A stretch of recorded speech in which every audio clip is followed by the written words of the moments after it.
Good corporate training is vital for getting teams up to scratch. In fact, a McKinsey study recently outlined that companies that focused on both performance and people were typically much more robust. Let's think about what we need to do to create a fantastic course that will help your new joiners ramp up quickly and efficiently. First, start everything with why they should care. What I like to do is spread out all the reasons why someone might have joined the company.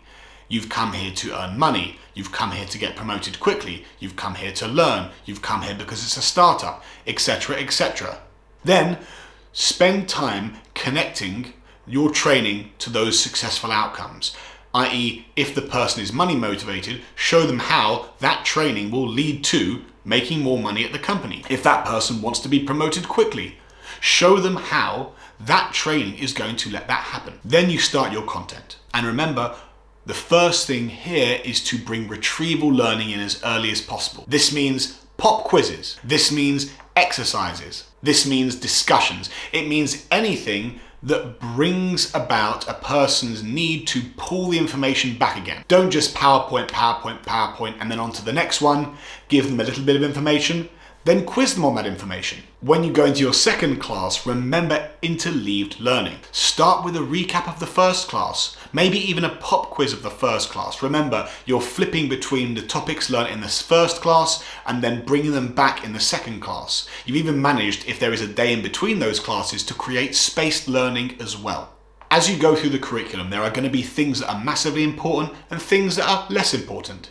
Make sure you identify which things are super important and bring those back in retrieved learning through pop quizzes, in spaced learning, i.e. again and again and again with gaps of a day or two, and interleave them. For some of the most important concepts that I've taught, I have brought the same concept back 5 or 6 times in different formats. It might be me explaining something. It might be me pop quizzing, but generally I really try and repeat the core things. I think to myself, if there is one thing that you need to take away, I'm going to make sure you very clearly know that by how often I repeat it. Finally, make sure you have shadowing throughout your training. This is another type of retrieval. Shadowing allows someone to watch that training happen in real time and sometimes allows them to try for themselves. What you might want to also do is have a gap in between your training. If your training is extensive and will take 3 to 4 weeks, then maybe do 2 weeks of training, have a break for a week, let someone immerse themselves into your company before embarking on more training. What's really interesting here is you bring another concept where people get to tackle problems they haven't yet been told how to solve, and that is also a method for training. Think about it this way. Imagine you come up against a maths problem, a crossword that you don't know. You're going to hammer at it thinking, what is the answer to this question? And it's going to drive you onwards to try and find the solution.